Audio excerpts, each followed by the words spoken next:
Primate Ayodele reveals those behind Nnamdi Kanu's continuous incarceration, warns Buhari.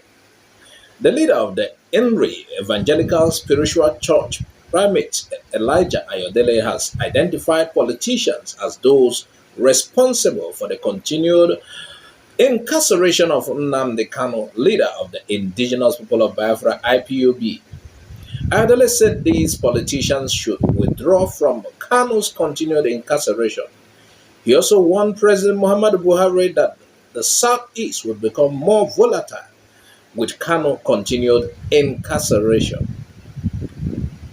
He said the politicians behind Kanu's continued detention should withdraw to allow justice to prevail.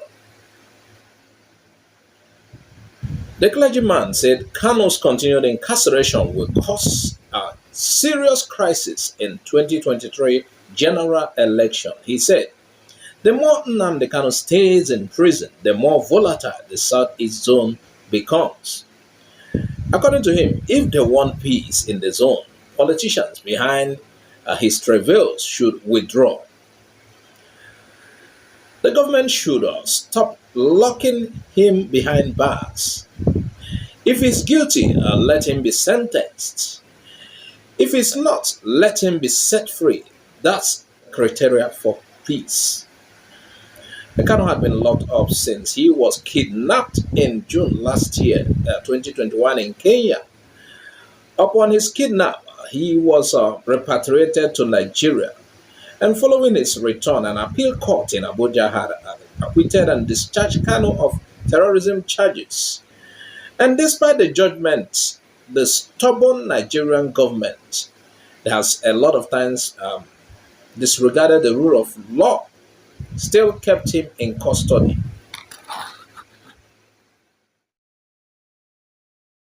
If you realize, Southeast has never been this volatile. Yes, there have never been unrest in Southeast compared to what we are seeing now.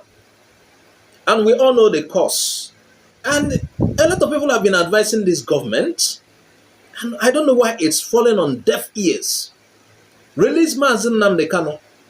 You kidnapped him from Kenya, brought him to Nigeria. Like he told you, he will win you in your court.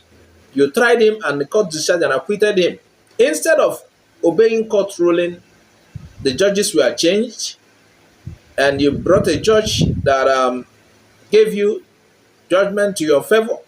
And it's like maybe based on what is happening, I don't think these people even want election in Southeast. Maybe they are playing politics with Mazi Nnamdi Kanu.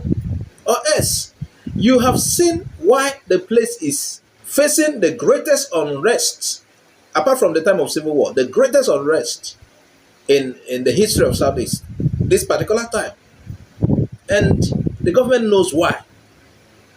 And for the sake that the court has freed him,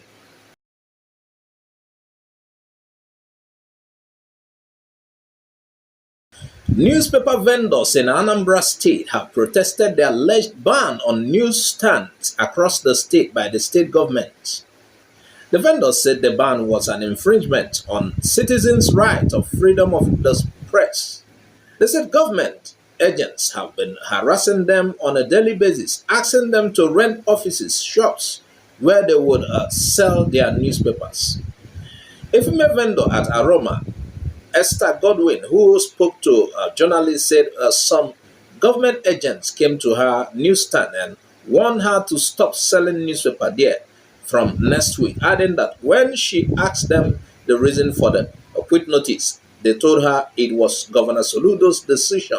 She said even in London and America, vendors still sell newspapers on newsstands despite their developments. Why is Soludo telling us to rent offices where we will be selling newspapers? Where is the money to do that at a time like this? We have planned to visit the Commissioner for Information to complain. If nothing positive comes out from our meeting with the Commissioner, we shall go to the State House of Assembly and call for his Soludo's impeachment. Meanwhile, a lecturer of mass communication who spoke in confidence to newspaper correspondents described the alleged ban on newsstand in the state as executive madness.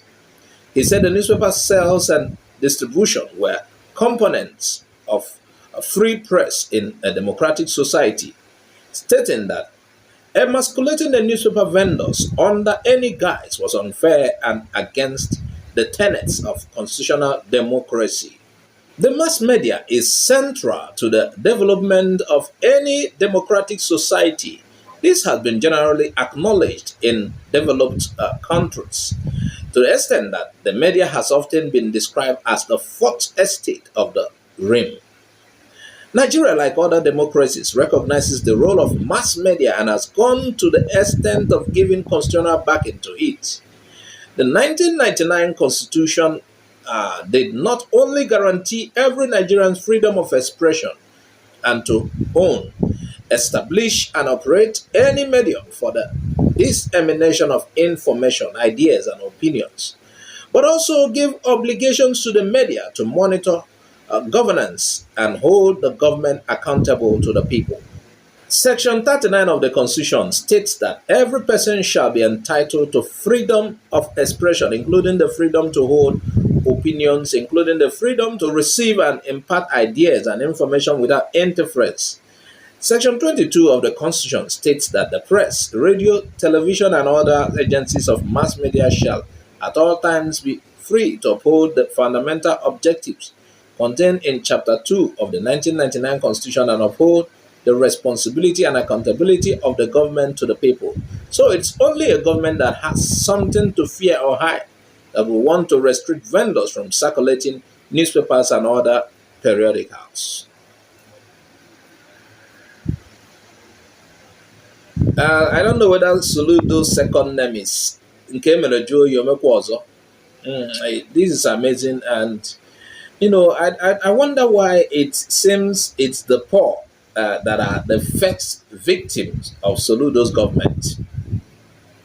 And it is getting to a point so that people will not start calling you a dictator in the state level. I know you are looking forward to a society like America. You want to turn Anambra to America. We understand. Now let's just show you a newspaper stand in US. Let's see. Here is a newspaper stand in US. Let me take it to there. This is a newspaper stand. I think this is more advanced stand. This one has each one has a crate. Each paper newspaper publication has a crate. I think you pay. I don't know how they pay. You pick from the crate, and this is in the streets. And let's see another, because it's like Soludo is taking us to an advanced society. This one, can you see it? Look at the one on the top. The one on the top, yes. This one here. Can you see it? Not these two, but this one here. Can you see it? How much does this guys make? they those newspaper sellers, they make money, sales on commission. So I don't know how much they make that you want them to start getting shops. Can they pay for such shops? Yes, you want a society that looks developed. You want to immediately take Anambra to, without wasting time. You want to take Anambra to the levels of US. I don't think you start with newspaper vendors. There are several things you fix. Fix the roads properly. All the things you find in the those developed world fix. There are many things you need to start with. Leave newspaper vendors, please. Please. They are not the problem. Start with other things. There are many things that you need to fix. More than 1,000 things. And when you are done with them, you come to, you will get to the stage, newspaper vendors will start having shops like you want, maybe like what we see above there. Yeah. For now, concentrate on other sides. There are a lot of things. Do you want us to do a program that will be focused on what you should do first as a governor of the state? Because If we begin to compare Anambra State and a state in the United States, you will realize there is more that the government needs to do that they have not done in Anambra. So you don't just jump and become New York or any of the states immediately, gradually. But I don't think newspaper vendors are the first things to deal with. No, there are other things. Please, Soludo, we are appealing to you. Please, leave these guys alone. These guys sells, they make their money through commissions. They don't take salary. And you want to begin to pursue them about again. Eh? Please, concerned people should get involved. Soludo should be advised on this. Can you imagine? Eh? You want to chase them from the streets. These are not the first major problems. You have not done your side properly. Leave vendors first. When other things are okay, you come to vendors. Vendors are not the problem.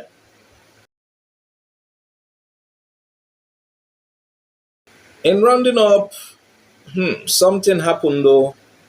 30-year-old billionaire who was richer than Dangote 8 months ago becomes poor after cryptocurrency crashes. After cryptocurrency crashes. A 30-year-old man, Sam Bankman-Fried, one of the world's youngest billionaires, has gone from a net worth of $26 billion. That is, if you compare to Naira, 11.4 trillion Naira to nothing in 8 months. Bankman-Fried loses his billionaire or millionaire status after his cryptocurrency platform, FTX, filed for bankruptcy in the United States of America. His company's bankruptcy announcement comes after Bankman-Fried left his post as CEO and is currently worth zero. A few months ago, Bankman-Fried's fortune grew to more than $26 billion and his company, FTX, worth up to $32 billion at the end of the year. Bloomberg Billionaire Index has in March 2022 ranked Bankman-Fried 5th place above Aliko Dangote, while Forbes in its cryptocurrency billionaires describe him as a crypto genius. However, the last few weeks have seen the value of cryptocurrency plunge heavily by more than 20%, whipping off billions from investors' accounts. Checks reveals that following Bankman's wealth downfall, his name has been removed from Forbes and Bloomberg rich lists. Bankman-Fried, reacting to the development in an update on his Twitter feed, said, "This doesn't necessarily have to mean the end to the company of their ability to provide value and funds to their customers, chiefly, and can be consistent with other routes." Well, this is where we ended on that one. That is it. Cryptocurrency, the value can drop, or you can become a billionaire overnight and become poor the next morning. There was a time I invested in cryptocurrency. I just said, let me start trying. But right now, the value, I don't have anything. I think it will be at minus. I bought certain units of a particular.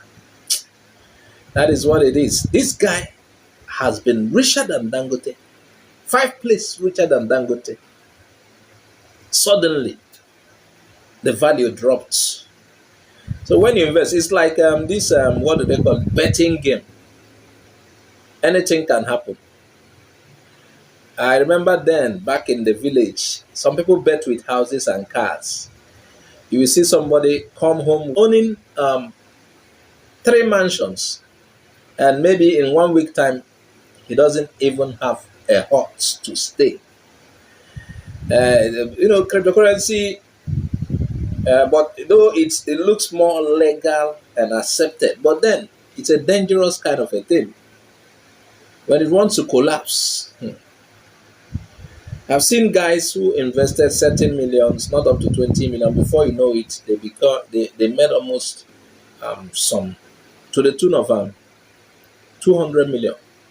And before you know it again, So it's like even betting is even you will not feel the pain in betting. You keep betting, depend on the amount you used to. So I'm using this opportunity to tell us to be wise. Yeah. Though this case, it could happen. It's possible tomorrow morning he will. I don't know, but I don't even know what to say on this. Add your comment. This is where we wrap up on this one. Now let's show you. This guy has been rich for some time. Can you imagine? Forbes reported him as the richest young billionaire at a particular point in time. But look at what happened. It dropped.